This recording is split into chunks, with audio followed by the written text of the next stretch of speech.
Happy Earth Day. No, Happy Earth Day. Can we? Yeah, we should celebrate the Earth, don't you think? Thank you for being here.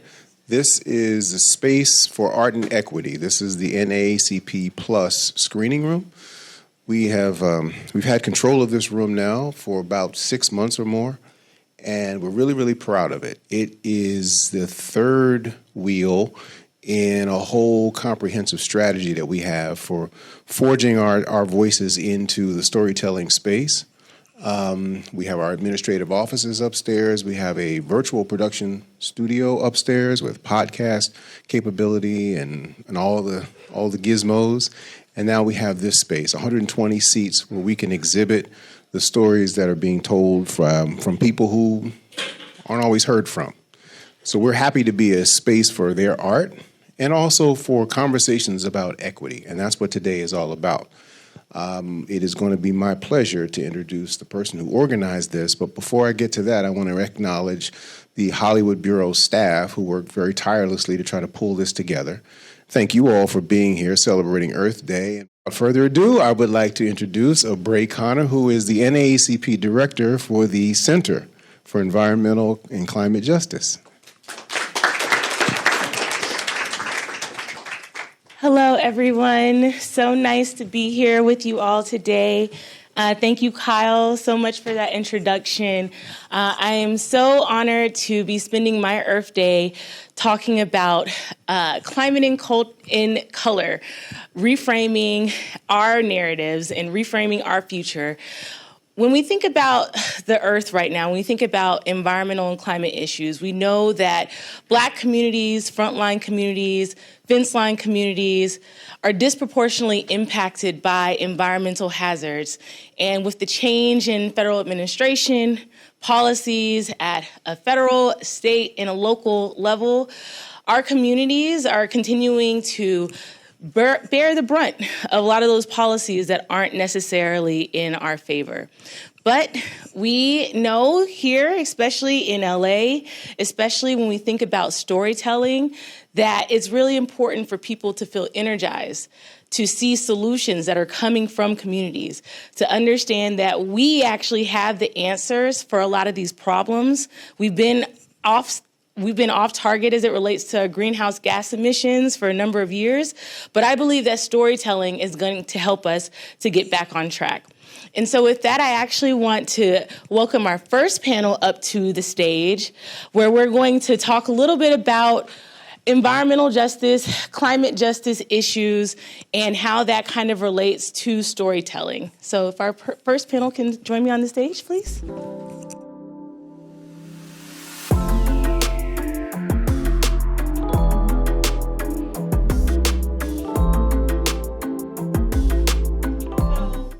On this panel, we have Dr. Jasmine Nicholson, who is the Executive Director for Earth Gang Foundation. We have Adrian Martinez, who's the Deputy Managing Attorney at Earth Justice for the California office. We have Bryce Cracknell, who is the founder and editor of The Margin. And we have Allison Biegelman, who is co-founder of Hollywood Climate Summit. So I'm happy to be here with you all today to really talk about what is environmental and climate justice, and how does that relate to storytelling and creative solutions? So this is a question for you all. How did you get involved in the environmental and climate space? And right now, given that it is Earth Day, do you feel that the people that you saw in that space impacted your decision as to whether or not you wanted to be an environmental and climate justice advocate? I'll get started. Happy Earth Day, everyone. Again, my name is Dr. Jazz. I got started in this space while attending undergrad and graduate school. Before I had kids, I was really small. I was a vegan, and I was just this really radicalized individual. I went to all HBCUs, so I was the one advocating for becoming a vegan, caring about the environment. So I would host panels, symposiums, even throw parties.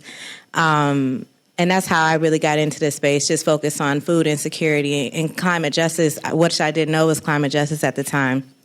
And how I got into this work, I went to Hampton, so did Earth Gang, and I was doing these big events, and they would be like, Jazz, you don't never help us with our stuff, man. We trying to get into this space, man. So that's how I got started. I just started throwing events for them, and then in 2023, we started the Earth Gang Foundation, the nonprofit. Hi, I'm Adrian Martinez. I'm an attorney with Earth Justice. So for the last 2 decades, I've been working on clean air litigation and policy, primarily in Los Angeles. I got started, I knew I wanted to do environmental work when I was in college. I didn't know I wanted to be a lawyer, so I applied to law school, and I said, I need to find someone to give me a scholarship because I don't want to pay for it. So I ended up going, and I liked it. I knew I wanted to do public interest work, but I wanted to try out different options. And so I knew I was doing a lot of work for environmental organizations and working on environmental justice issues in Colorado. And then I decided, hey, I'm going to try something totally different at Legal Aid Society, or the Legal Aid Foundation of Denver. And while there, I slowly crept to work on pesticide issues and farm worker exposure, and thought that was the sign I needed to continue to doing environmental work.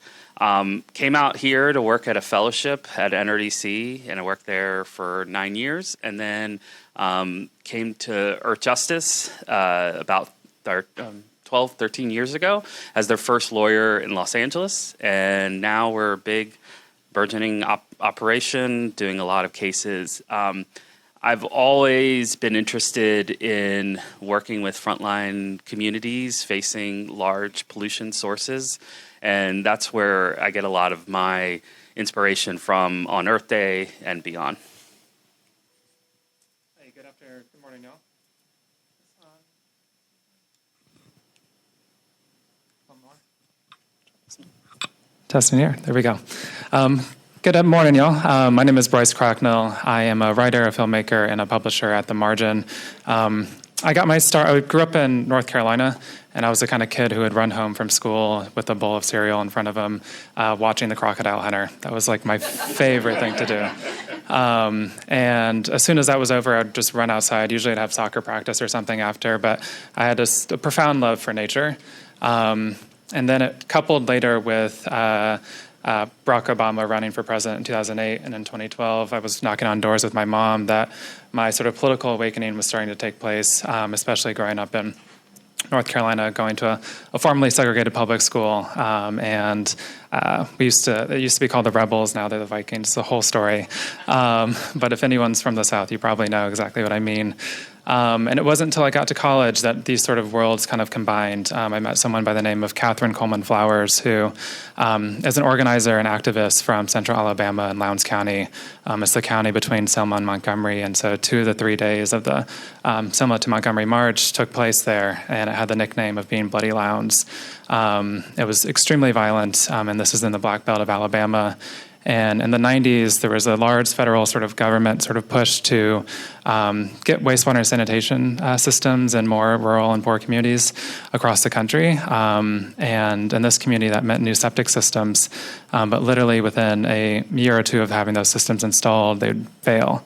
And so Catherine was working on these issues for decades and decades, and she came to my university and basically was looking for help. Folks were starting to be arrested for not having adequate wastewater and sanitation in their backyards, literally, in some cases, having to straight pipe raw sewage into their backyards. And so for me, it was like, oh, this is the really clear connection between environment, climate, and racial justice. And from then, I've been fully involved. I thought I wanted to be an attorney, work at a place like Earth Justice, but when I sat down to take the LSAT, I had a full panic attack, and that wasn't going to happen. So I said, why don't I try entertainment? And the panic attack still. But I'm lucky now to be writing and filmmaking in addition to working at The Margin full time, and just very grateful to be here and to be having this conversation. Hey everyone, my name is Allison Beagleman. I am from the Hollywood Climate Summit. So it's actually really interesting. I've only ever been on this stage one other time, and that time was for the Pay Up Hollywood assistance conversation in 2019, and that's sort of where my entertainment organizing work began, and that was the sort of impetus for my climate work. My background is in TV writing, and I was a Hollywood assistant and a labor organizer as well. And so I was bringing young professionals together in the industry, and I ended up starting this like small movement called Young Entertainment Activists, and that turned into we were like, okay, well, what issues do you guys want to know more about? We were bringing celebrities and social justice leaders in LA together, and no one knew anything about climate, and this was like 6 years ago. So we were like, okay, well, I guess climate. And what we started to understand is that there really wasn't a place where all types of media and entertainment professionals, and not even just television, film, like gaming and music and social media, that there wasn't a place for them to come together that was accessible, that was even free, to have conversations and build community around this issue, which technically connects to literally any other issue that you could care about. So we started this Hollywood Climate Summit and brought in partners, and reached out to the NRDC and reached out to all these different groups. And from there, I became a climate activist because I felt like I had to. There was no other choice, and now I'm here. Thank you all so much for talking about your stories and your backgrounds. And I also had a full panic attack when I took the LSAT. I decided to take it. I did go to law school. But that still resonates with me. So I want to give folks, I don't want to assume any background in the environmental and climate justice history. So Adrian, I wanted to direct this question to you. When the environmental and climate justice movement started, it kind of originated from NIMBYism and redlining and certain practices that displaced people and put people in particular neighborhoods. And I was wondering if you could talk a little bit about what these terms mean and how we see these practices continue to persist, especially today. Yeah, so, back in the 70s, 80s, and 90s, there was, a lot of environmental activism in the United States. Back rivers were on fire. There was lots of environmental destruction. The skies were very polluted. And so a lot of the work didn't center communities that were overburdened.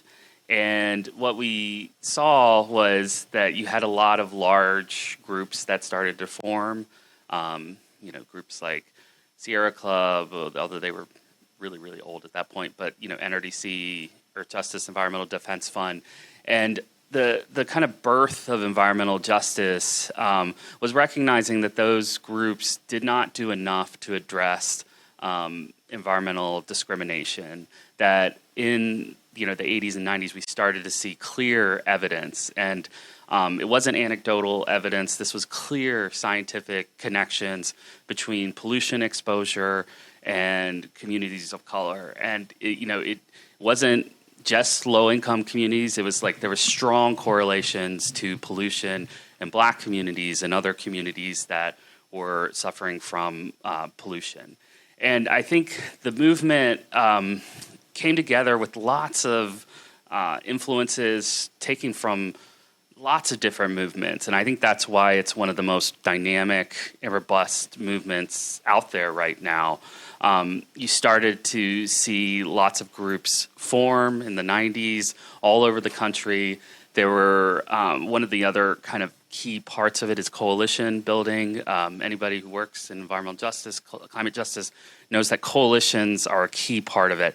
How do we learn what folks are addressing in South Carolina? How does that relate to Los Angeles, and how does it relate to Chicago and other places all over the country?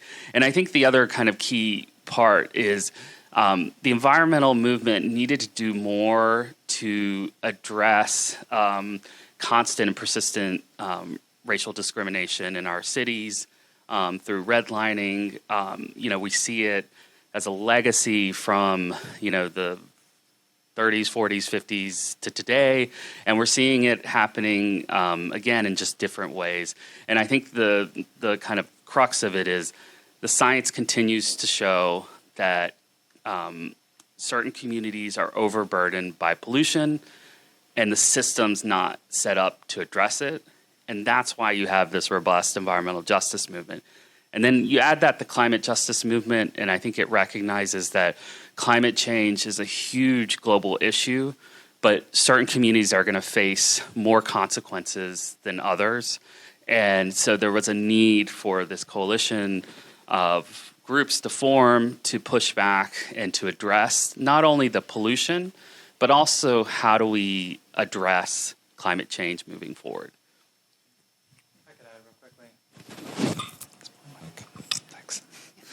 If I could add real quickly, a lot of folks would even argue that the system was intended to sacrifice certain communities. A lot of these areas are known as sacrifice zones. And so when the environmental justice movement began in the 80s, many people point to Warren County, North Carolina, where where communities were literally sending their garbage, sending their trash, and it would leak along the road. And people had enough, and they started to march, and they started to lay in the streets. And of course, it was met with a lot of police violence. And that was sort of seen as the inciting moment or the birthplace of the environmental justice movement. That was in 1982. The Margin, we founded the Margin 40 years after that event. And we've dedicated our work to just covering untold stories of environmental injustice in the United States. And sadly, there are many. And across the board, you see, just like Adrienne said, that a lot of these areas are focused on communities of color, frontline communities, where these places are essentially sacrifice zones. And when climate justice came into the fold, and we were starting this sort of energy transition, we're seeing that a lot of the energy transition that's taking place is similarly sacrificing the same communities that have contributed the least to the climate crisis. And in many cases, our communities often have some of the best solutions to this crisis and to adaptation in general. And so when we think about climate justice and what a just transition looks like, we often have to look to the voices of those who are on the front lines and really lift those voices and empower those voices, because oftentimes those are our best solutions, our best sort of ways forward. Thank you so much for that. And I very much appreciate you bringing up Warren County. And what some people, when they think of the NAACP, they think about our work in education or voting rights or the criminal legal system. But NAACP was actually there in Warren County protesting alongside the Black community there that was like, we are no longer going to be a sacrifice zone anymore, because we understood even back in the 80s that environmental racism and environmental justice were also civil rights issues. So thank you so much for that history. And I wanted to dig a little bit deeper and give some concrete kind of examples as to how, like, federal, state, local government, like, how do they play a role when we think about the perpetuation of environmental injustice in our communities? And Adrienne or others who may want to answer that question. I can start. I can give a couple concrete examples. So one of the areas that I do a lot of work on is land use. And so oftentimes I'm representing communities that are dealing with another heavily polluting facility being placed in their community. And a lot of times what you see is a veneer of scientific precision. We looked, all over the country, and we have to cite this warehouse or this airport here because we looked at all these factors and we hired this economist. And then I think when you kind of peel back on the analysis and what was done, you realize that this is just continued, perpetuation of this community being a sacrifice zone. I think a lot of our land use policies in California are placing these polluting facilities in communities that are overburdened and marginalized. We're seeing a lot of it in San Bernardino, Riverside right now. We see a lot of it in Los Angeles. And I think what ends up happening is when people raise the issues of environmental justice, the civil rights context of these land use decisions, you often get met with, oh, that's not an issue, or we're not required to do this analysis, we're not required to address this issue.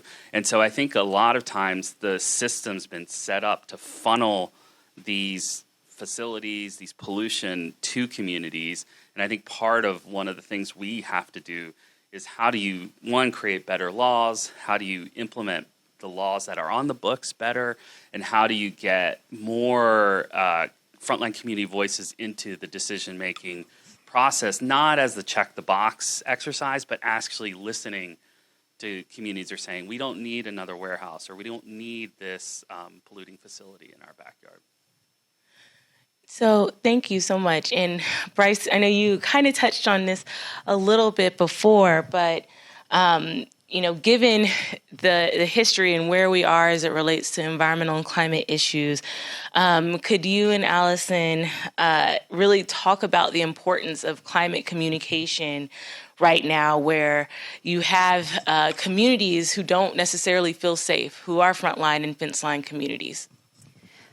Well, actually, I'm going to give a quick case study, I guess, based on what you were saying, Adrian, that relates to that question. I was going to say it later, but so I don't know how many folks had heard about SB 1137, which ended up being sort of mobilized by the Safe and Healthy California Coalition. But the story is really interesting. I'll give a TLDR on it and sorry if I botch any of the facts. 2022, Governor Newsom put in a law that was basically saying that there couldn't be any new oil drilling or projects that were, I think it was 3,200 feet to specific types of places like neighborhoods or schools, parks, et cetera, right, to keep people safe. And that was, they were calling it, a public safety issue and public health, right? Then the oil companies across California came together and they put $20 million into a campaign to basically fight that. There was a referendum. And so then a series of a coalition essentially was built across California of, climate groups and political groups and philanthropists and artists and culture makers. They came together and they're like, no, we're going to fight this. And Jane Fonda was actually at the helm in terms of the culture celebrity of it all. And what she did and what the campaign did, I think, was really smart in that they brought out really incredible spokespeople. One specific person who is a friend of mine, her name is Nayeli Kobo. She is an incredible environmental activist. She's been doing it since she was 9. She's from LA. She lived near an oil well, and she ended up getting cancer as a teenager because of it. And there are a lot of folks dealing with these health effects. And I'm giving this story just to say that, her story was so visceral and she was so good at the storytelling of it that they were going across the state telling this story. And it was one of the big reasons why ultimately, after $60 million in the campaign, the oil companies retreated and they won, essentially. And first of all, it's a hopeful thing. It's we can do it if we all come together. But also there was a really big creative strategy behind that. There was a coalition. There were people sharing their stories. So anyway, just wanted to share that because I feel like it's a good sort of example. That's a great example. Nayeli's fantastic. Y'all should definitely look her up if you don't know who she is. But have y'all ever just walked around the city and just sort of wondered how did this get here, or why has this arrived? I live in West Adams, and if y'all know, the I-10, of course, was slated to go through West Adams because it was a predominantly Black community, and we're still suffering from the pollution effects thereafter. And that kind of story is something that has come out more recently as folks have sort of looked to retell a lot of these stories. But even going deeper, just sort of understanding the built environment and the decisions that were made to build some of these environments is super important. And that storytelling, especially when we're seeing this erasure taking place right now, whether it be from the White House or other political movements, of just pulling data, pulling stories, pulling histories out of the public record that we fought so hard to even get in the public record in the first place. There's still a lot of work to do even just to write that record. And so something that we're doing at the margin, just to share a story there, is that we published an article last summer about the Skagit River in Washington State. For folks who aren't familiar with the Skagit River, it's one of the largest rivers in the western part of the country. And a lot of indigenous folks along the river tell stories about how salmon and migrating fish would swim all the way up the river and into Canada. On that river now, there's at least 3 dams that are operated for hydroelectric power, mostly sending that electricity to Seattle. And the company, the utility, has always told the public that these migrating fish and these salmon never got that far up the river. They never made it into Canada. It was too steep. It was too high. I don't know what these indigenous folks are talking about. That's not true. And in the original treaties with the United States, the Upper Skagit tribe in particular had fishing rights as a part of the main core of the trade initially to give up land. And we basically conducted an investigation to look into whether salmon actually existed on the river and whether migrating fish actually existed on the river, as the indigenous folks have always said. And we found that, of course, they always have, and that the city utility actually engaged in a campaign for over a century, basically burying that history, burying those facts that these salmon, these migrating fish, never got that far up the river. And it was the first time that anybody had done this kind of research or done this sort of investigation to uncover these issues. And it's happening at a time when the utility is looking to renew their dams, renew their facilities for another 50 years. And so imagine having these fishing rights, being able to be on the land, be on the river for millennia, and then suddenly to have these dams prevent that from happening. And so there's an opportunity now for this sort of retelling of the story, rewriting of history and the way it actually happened that can actually fundamentally change the landscape for some of the most marginalized people in this country. And that's the kind of storytelling that's necessary, especially in this moment when we are seeing so much erasure. To amplify what you said, truth-telling is the pillar of hip-hop, and working with artists and rappers, that's the goal, is to tell the story of what is going on, to give you to see it through a lens of the people that don't necessarily have a voice. That's the biggest pillar for the Earth Gang Foundation. Working with Dreamville artists coming under J. Cole, his biggest thing is always tell the truth, always tell your story.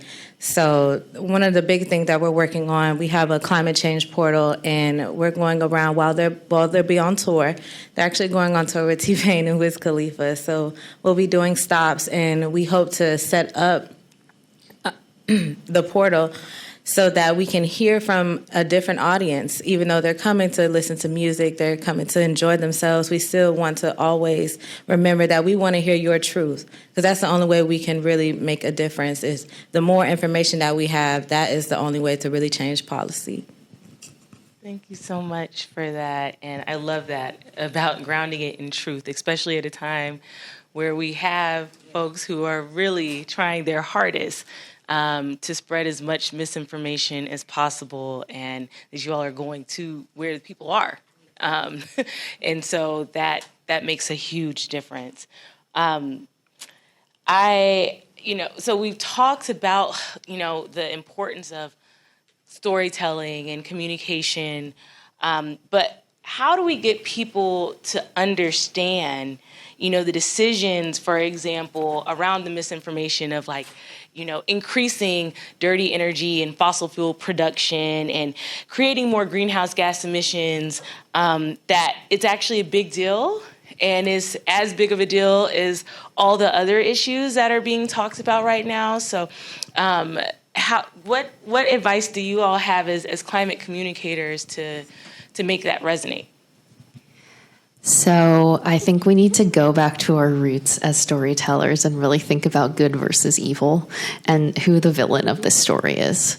I think, we've all seen a Marvel movie, right? I don't know if anyone here works at Marvel, but I think we really need a story about big oil and big industry and extractive industry, and really reposition them as the villain, and as and reposition the narrative as systemic change needs to happen, right? Not that we as the individual should feel guilty for what we're doing. And of course, I'm not saying that individual action isn't important. It totally is. If we all were vegan, things would be a lot different.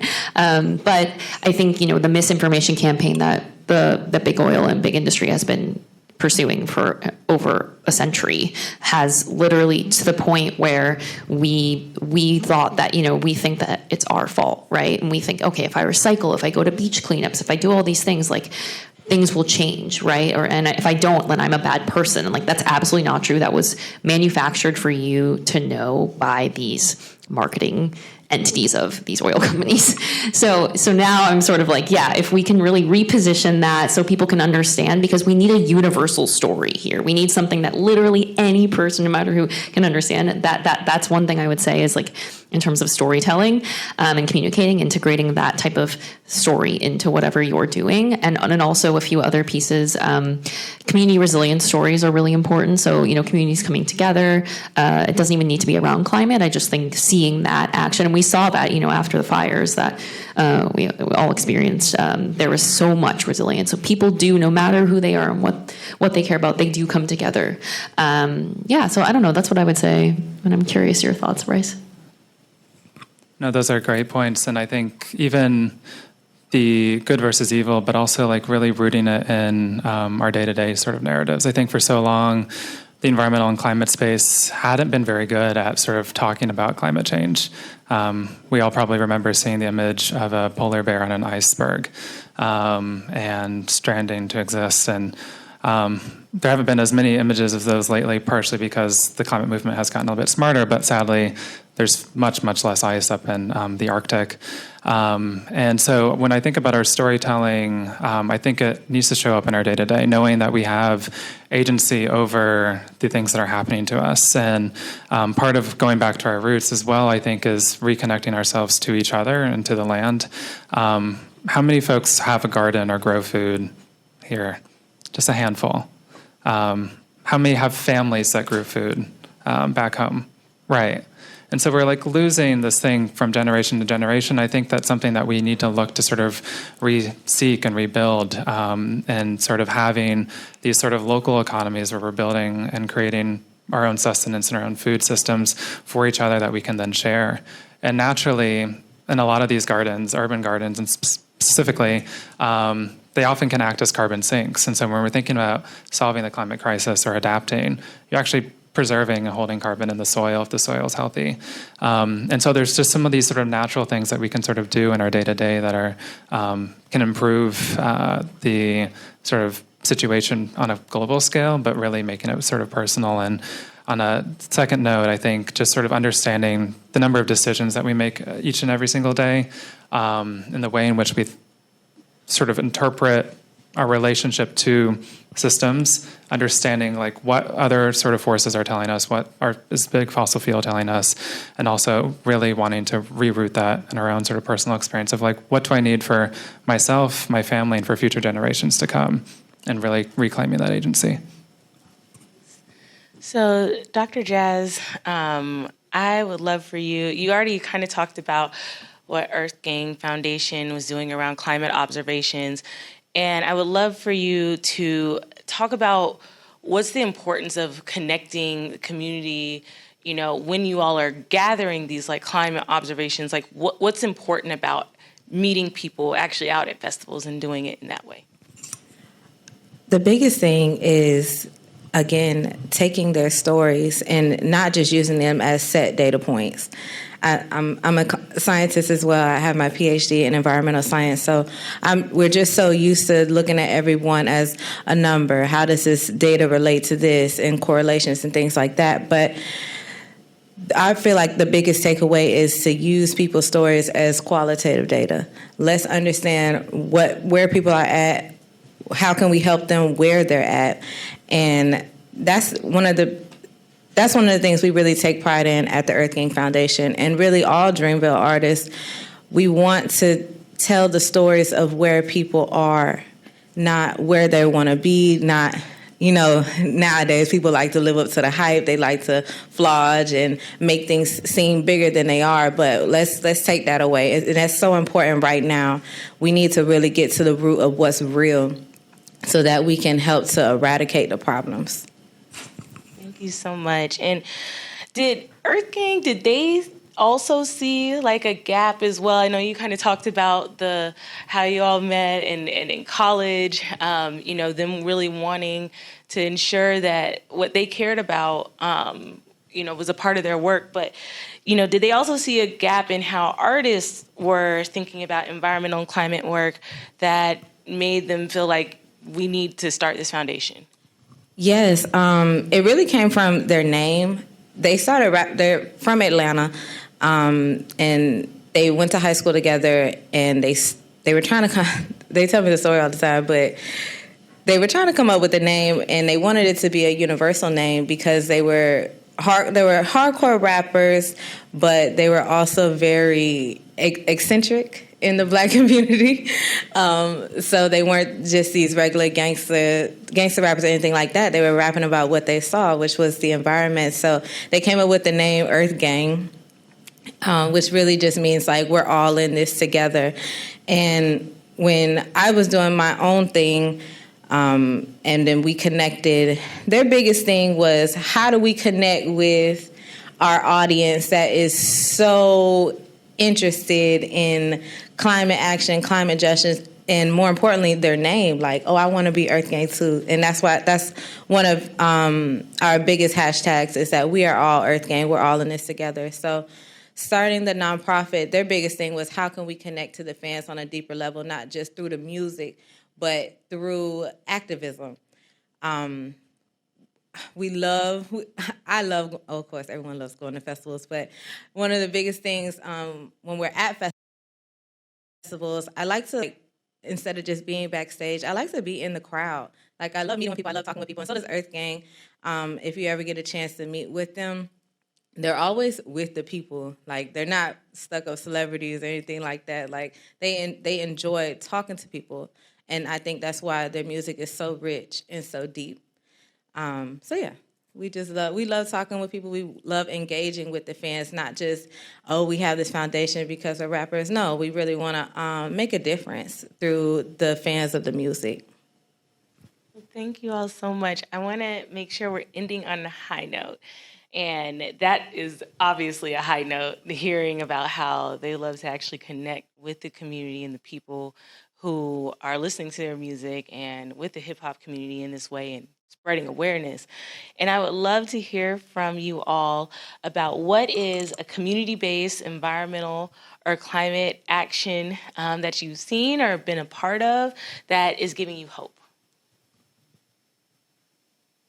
Well, I could start. I was very excited. One of Earth Justice's clients, Andrea Vidaurre, was on Time's 100 most influential people list. She was right above RFK Jr. So it was nice to see an environmental justice champion from Southern California on this list that included, Donald Trump and Elon Musk and all these actors and prominent people, and she is prominent in her own right, fighting a really big issue. So I was very inspired to see her on that list and felt good about that. Well, I would say, every time we hosted an event a few weeks ago called the Climate Film Bash, and we had like 500 people show up to the Writers Guild Theater, and it was such a deep community feeling, and everyone left being like, wow, like I feel refueled, and I think, the energy here feels to me that we do need that. And, it's a hard time we're experiencing. So to me, I think the answer and the thing that gives me hope is being in community with people, learning in community, building relationships around these types of issues, so that we know that we're not alone in this. I've been working on a documentary since 2022, and there's a community that we've featured in the film in Eastern North Carolina, in an older town called Free Union. It's a very fascinating community in that it has roots in so many different cultures and so many different histories. And something that they're doing is buying back a lot of family land in Eastern North Carolina. And for folks who are familiar, like Black land loss in this country has been horrendous. Black folks used to own more than 10% of farmland in this country, and now it's less than 1%. And in efforts to sort of hold on to, reclaim, and build this land. They're basically building something that they hope will be a scalable model for future kind of communities. And I think something that we need to think about is sort of what do we imagine our sort of climate future to look like that is by Black folks, by brown folks, by Indigenous folks, and for us. And in building those systems and building those societies and changing those sort of narratives, I think we can start to sort of see some really beautiful things come out of it. And the folks over there are doing some really extraordinary and exciting work. It's called the organization's called the Rural Beacon Initiative.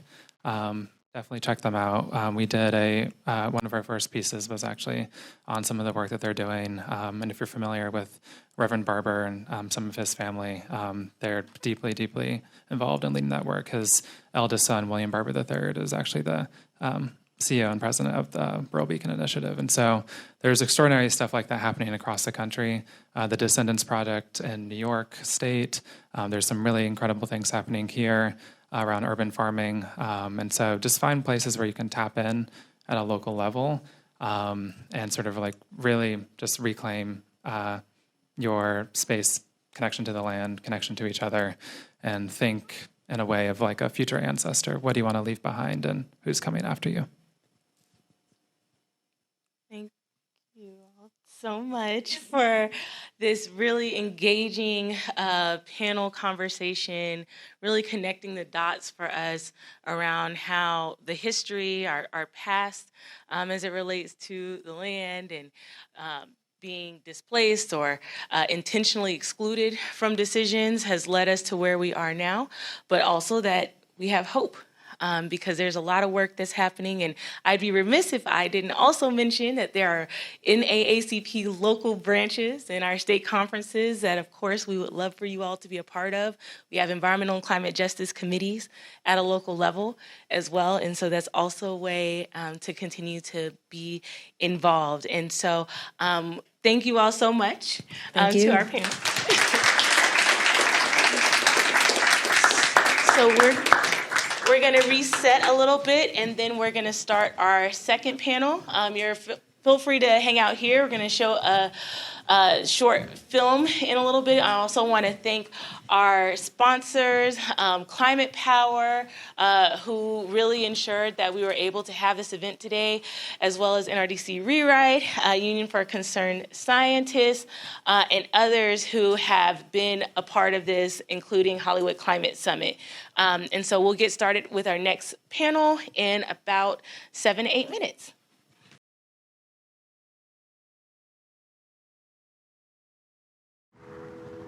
I've lived in St. James my whole life.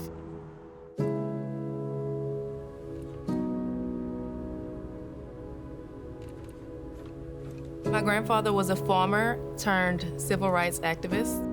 He was the president of the NAACP on the West Bank. My mother is a school teacher turned environmental justice activist. This fight is in my blood. Before these petrochemical plants came into St. James Parish, we had a post office, we had convenience stores, we had our own high school, we had homes, people lived here. Our communities have been auctioned off to the highest bidder, but people are more important than profit. These plants are put in poor Black communities because they are going to receive the least amount of resistance. But the resistance has started, and we're not going to stop. A misunderstanding that people have is that we are against jobs, we're against families, and we're not. We're not. We want jobs that are not going to pollute the water, that are not going to pollute the air. That's what we want. Climate justice is racial justice. Text ASAP to 43464 to tell Congress to act on climate and invest in a just and equitable future for all.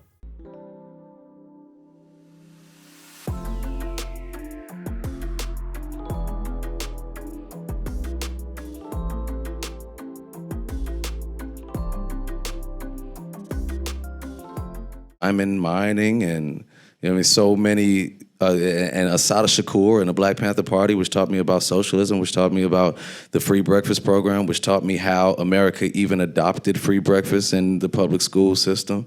These are the seeds that hip hop planted for me. And so as an artist who hip hop is my base,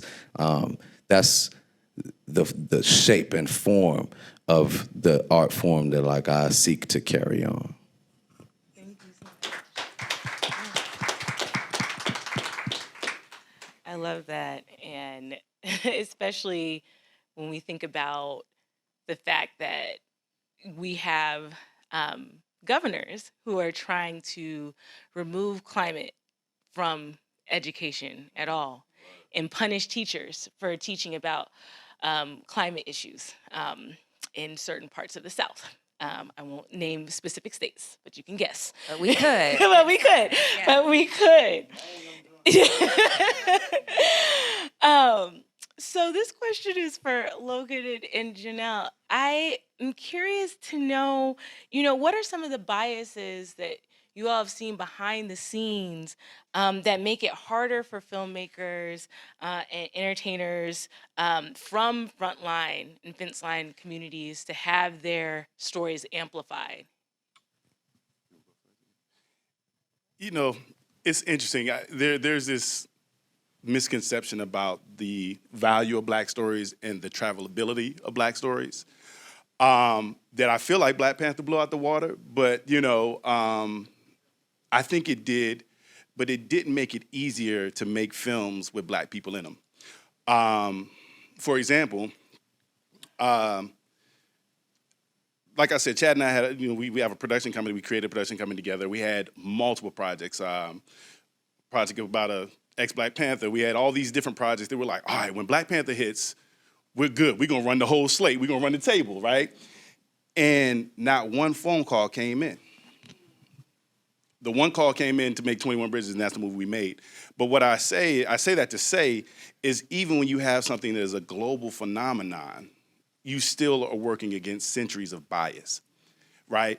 And, I'm still fighting the good fight, and it is what it is, and you understand that. But I think we have to be real about the fight. We're in perilous times, but that's when artists go to work.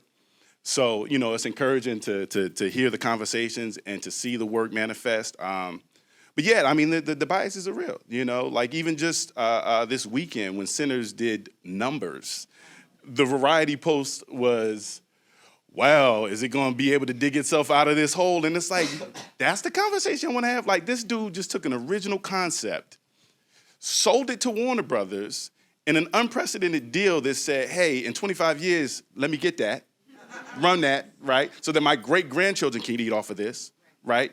And took a genre film and made it and elevated it, right?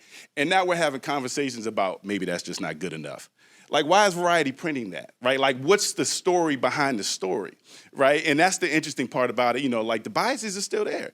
And thankfully, we live in a world where people like, Ben Stiller and, Franklin Leonard and a bunch of other people push back against that narrative.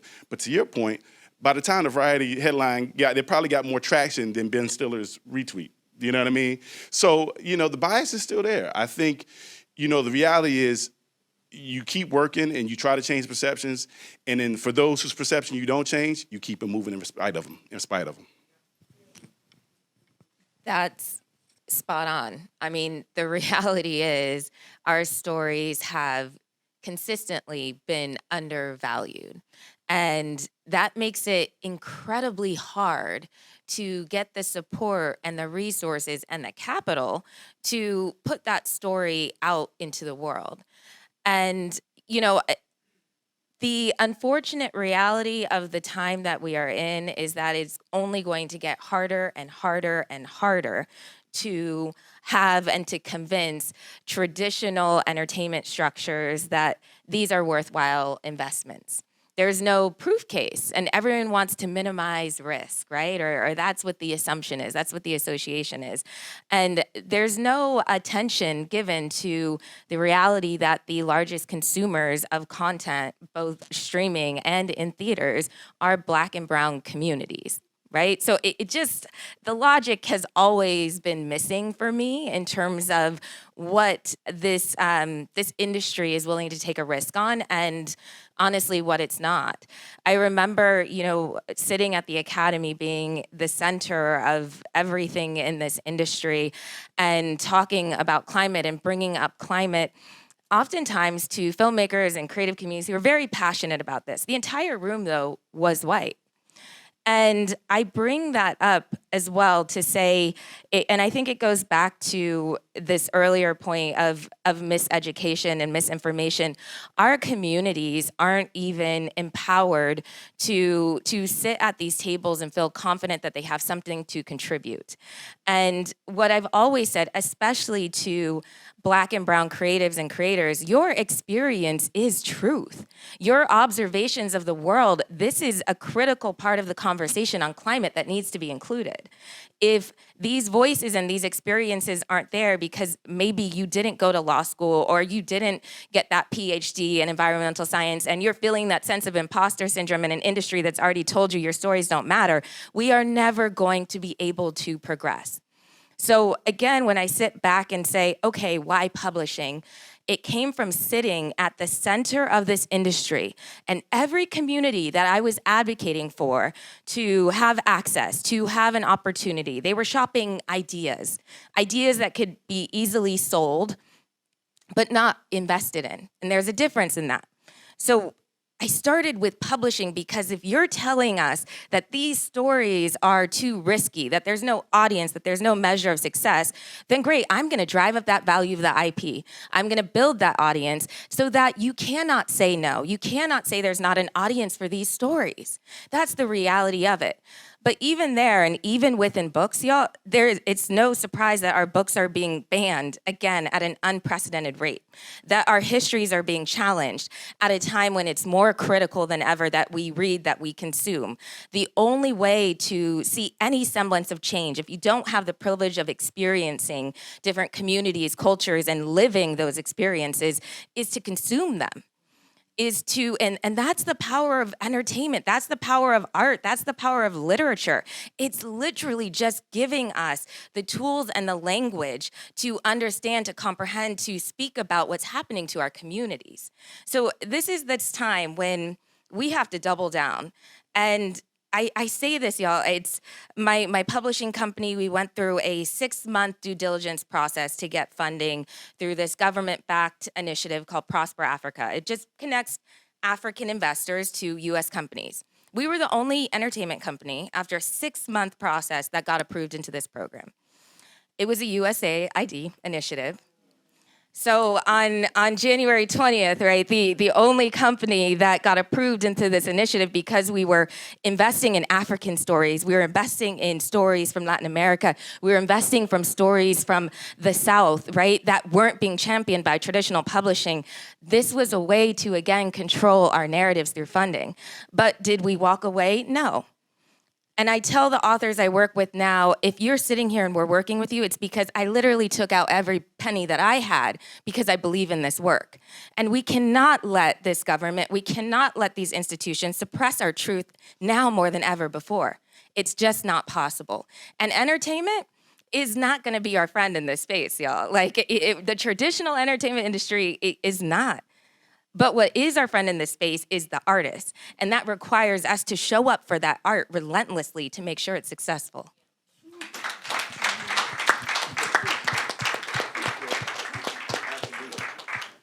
I love that so much. And thank you so much for connecting the dots as it relates to the industry, to like what people are seeing, to what you all are doing. And I would love to build on that and hear from any of you all as it relates to like what are some of you've talked about some of the creative solutions that you are doing, and gosh, and for folks who don't fully understand like the USAID reference, there's just a lot changing with this federal government and what they are deciding to keep, what funds they feel like are worthwhile keeping around and what they feel like are not. But I would love to hear from you all. What are some of the creative solutions that you all are utilizing to create change and shift that narrative around environmental and climate issues? And Janelle, I know that you shared some of your creative solutions already, but would love to hear from others if there are other things that you're doing in this space. Yeah, I mean, I think we spend a lot of time, at Rewrite the Future, we we work really closely with film and television creators and an array of studios to support them in the process of, figuring out how to integrate climate and environment in ways that are commercial and creatively interesting. And, one of the things that I always think about, like, as a sort of recovering studio executive is like, those green light meetings where you're trying to fight for a project that you want to make and get it through the system can be really just soul crushing, right? Because the way the process is set up, it's fundamentally backward looking. Like everyone's always like, well, what are the comps for the movie that you're trying to make? And then you line up all the things that are similar. And if the things that are similar were successful, then you maybe have a chance at getting your thing through the system. And so that stifles innovation, like that total lack of, that risk aversion and sort of business mindset stifles the creativity. And so I think that, how do you get around that? How do you hijack that system? It's artists, right? That group of artists who everybody in Hollywood is so desperate to get into business with. But then what's the solution for other people? It's kind of it's debunking some of the fundamental assumptions that have made the industry concerned about climate and environment in general as subject matter, which is like, for example, that it's so incredibly politically divisive, that nobody cares about climate change. These are all myths. If you look at the actual polling numbers worldwide, it's, between 80 and 90% of the global population feels that their government needs to do something, take some action on climate change. There are a lot of studies about how we all feel about climate change, and like when we're concerned about it, we think we're the only one. We don't realize that like actually it's, most people do care about it. The numbers are in the 60s and 70s in the US of number of, the general population that's concerned about climate change. So we underestimate how many people care and how many people are motivated around these issues, and then we self-edit, we don't speak up, we don't tell the stories, we believe there's no audience for them, when really there's a lot of information that says the opposite. So getting that information into the hands of executives and decision makers and creators so that they're willing to kind of like, it's a big choice. Which project are you gonna make next, right? You need those things, creators need those stories to succeed. So arming them also with the information that's going to give them the confidence to take those risks is a big part of what we do.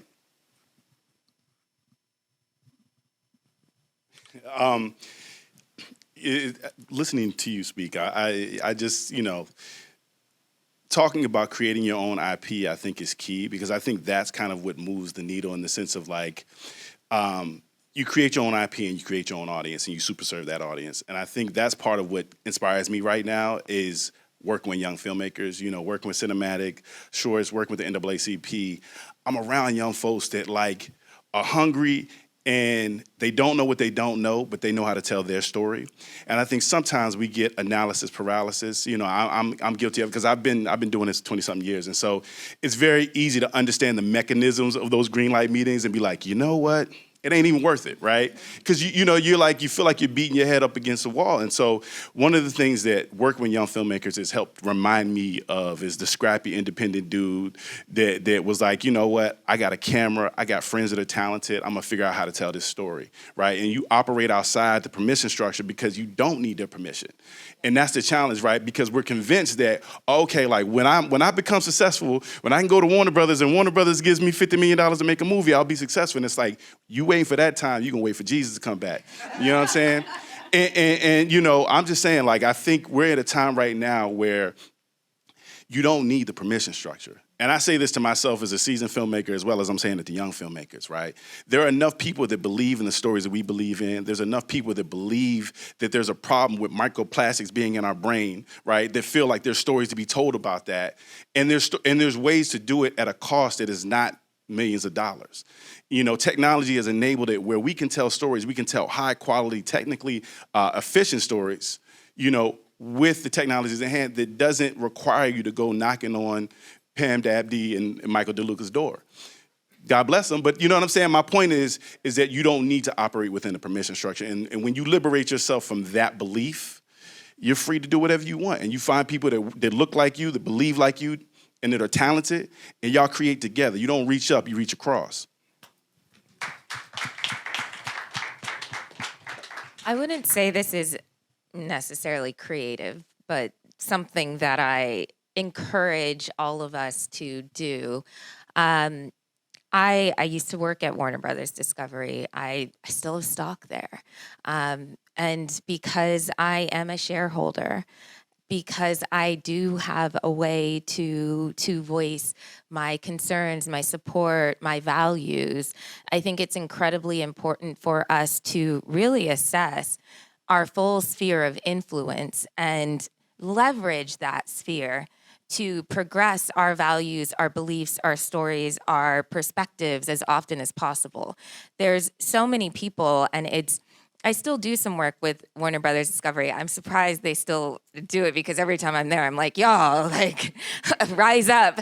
But I'm still there. But and I find it so interesting. I'm like, y'all, you have the ability as a shareholder in a lot of these publicly traded entertainment companies to buy a share for whatever that cost is, $5, $10, et cetera, which gives you access and the responsibility and the right to demand a certain support of a specific narrative or story being told. So I also encourage us to not just think about, our power as creators and creatives in terms of contributing content and great story and beautiful art into this world, but to also put pressure on the systems that are responsible for distributing that art.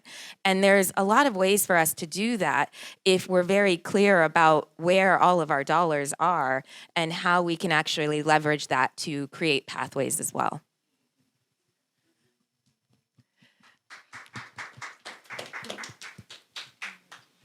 So my last question that I have for our panel, and we've heard a lot about having artists actually at the table. We have Vic Mensa, who is here, is using his platform to share more information about environmental issues, to share about mental health, to share about misinformation in the education system.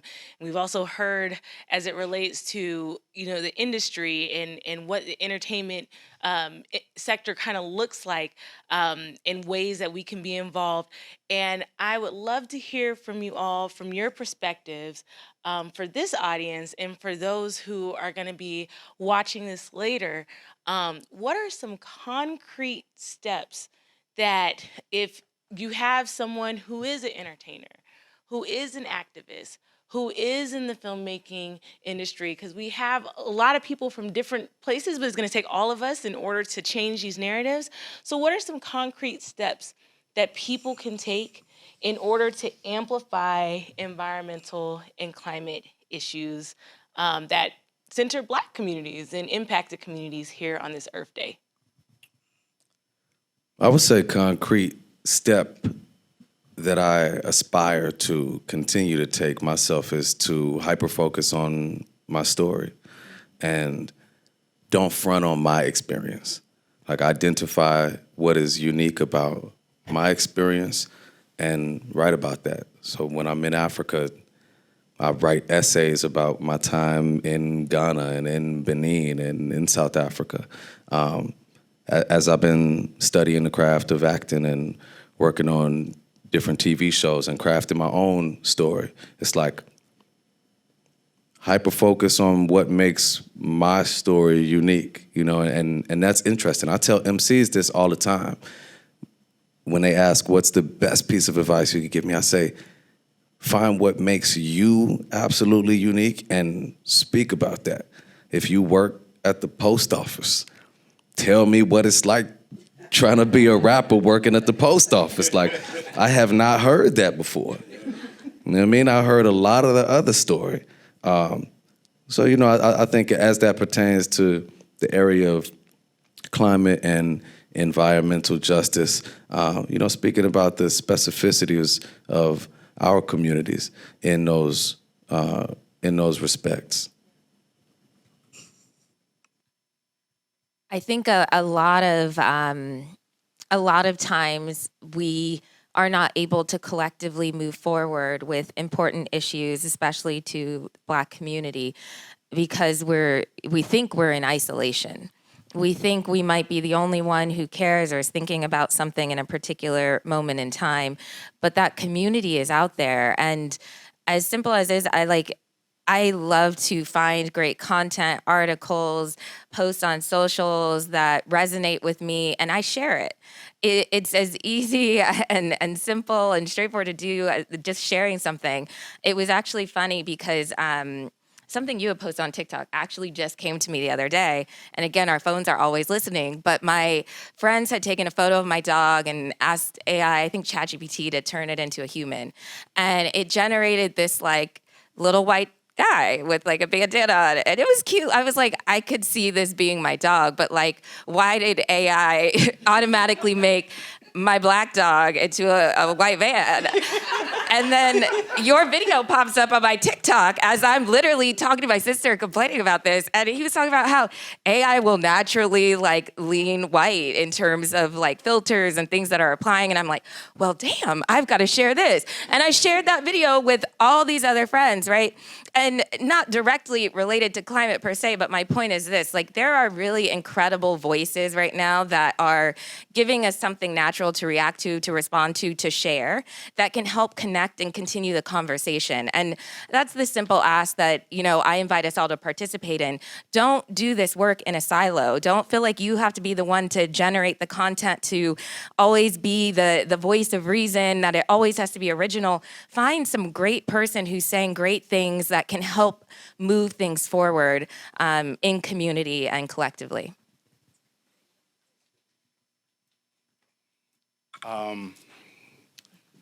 Yeah, now you got me thinking about. I'm sitting up here thinking about videos I've seen, and you're like, I was like the sketch with the at the convenience store.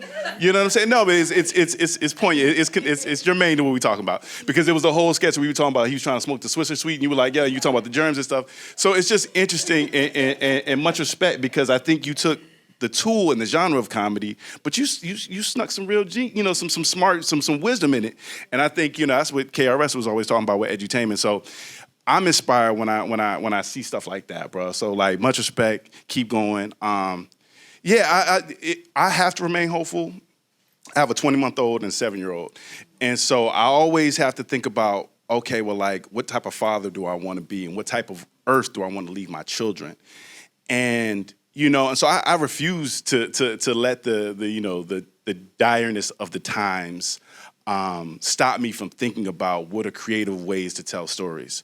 And so, I don't know if I have advice outside of what I said about reaching across and not up, other than just like don't give up the hope and belief that there was a story you were telling about the young lady who was the activist from California that pushed back against a $90 million effort from oil companies, right, and was successful, right? So I think, you got to hold on to those stories of hope, right, because the goal of the enemy is to make you stop caring, to make you stop listening, right, to keep you from being active. And so I would just say, man, spread hope, spread stories that inspire, you know what I mean? Like when you get an opportunity to share a TikTok or a Instagram, share something that's knowledge filled or something that's hopeful, that's something that's gonna make people think, as opposed to, the real something or something, that's just bickering. That's my belief. So yeah, that's all I got. Spread hope.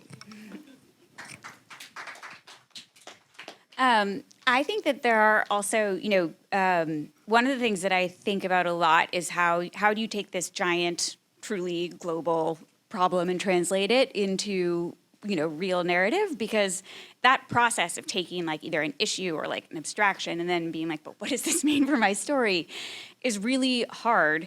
But I think that there are actually like a series of questions that storytellers can ask themselves, and entertainers like across, platforms, whether it's like, you're just creating things on YouTube or whatever, or writing music, but ask yourself about the stories that you're telling, like, where is it set? What is my character's job? How do they feel? What are they up against? Like these fundamental questions that unlock narrative possibilities. And then I think when you answer those questions, you begin to see like, oh, like this is what's happening in my character's life. Like, an example is like, let's say you have a medical show or a procedural show, and a kid shows up in the emergency room with asthma.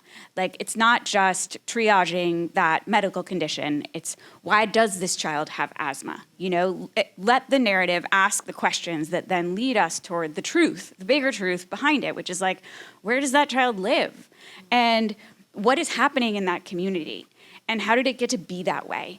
And let the narrative express these truths in their full reality, as opposed to just like, okay, bang, like move them into the triage unit and then the narrative moves on. And I think those opportunities exist, big and small, in all sorts of ways that sometimes just get passed over. I think that's one of the things that we do at Rewrite. That's why we offer this resource. People send us their scripts all the time and we consult on them free of charge. We just will give storytellers lists of ideas, like asking ourselves those same questions and then going to the experts within NRDC, whether it's people who are experts in certain subject matter areas or certain regions of the world. And then we come back to the storytellers with, lists of ideas, like these are the things that are happening. These are things that might be going on for your characters. And then obviously, it's a process of artistic creation. It's not for us at NRDC to mandate. It's for that, person or group of people who are telling that story to make a choice. Like, okay, these are the things that work for my story. Like, this is how I'm going to build out that world to represent these realities and these truths more fully. Thank you. Well, connections are being made. So I just want to thank our second panel so much. I'm so inspired by each of you and the platforms, and Vic Mensa, you obviously have been transcending everybody on this panel by the shorts that you're creating and utilizing your platform in that way, and Janelle starting your own publishing company to really amplify, voices that are left out, and Logan to work with young filmmakers and to ensure that the people who may not have the resources have the expertise and benefit of working with someone like you and Meredith with the experience that you have within the Hollywood space and using that to amplify environmental and climate stories is just so important. So thank you all for being here. So thank you. So I have just a couple quick announcements that I wanted to share with you all. I want to thank our sponsors for today's event, Climate Power, NRDC Rewrites, Hollywood Climate Summit, and the Climate Group have helped to make this day possible. You all are here for our symposium, but one of the things that we are doing today, and I'm so excited to announce here for the first time in this room, is that our Center for Environmental and Climate Justice is going to be launching a short film competition. Thank you.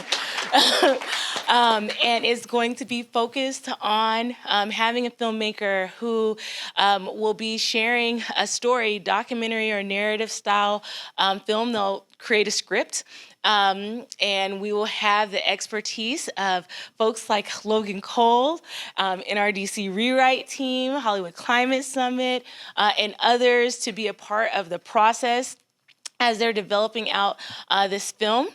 And they'll be able to actually debut their film at New York Climate Week later this year. And so we hope that you all will visit our website on our Earth Day page, and we'll have a page up on our NAACP site for people to apply. The applications will be open from today for the next month or so till May 15th. So please share the information. If you all are interested in applying, please apply to the short film competition. Thank you all for being here. We have some small snacks in case folks want to grab anything for today in the other room. Vegan, vegetarian options, of course, because it's Earth Day. and boxed water, no plastics. And so I just really appreciate you all being here with us today. I want to thank the Hollywood Bureau as well for all their support in allowing us to have this symposium. September, Robin, Kyle, Ariana, Milan, Chris, and others who have been working tirelessly behind the scenes to make sure that today was a success. So thank you all.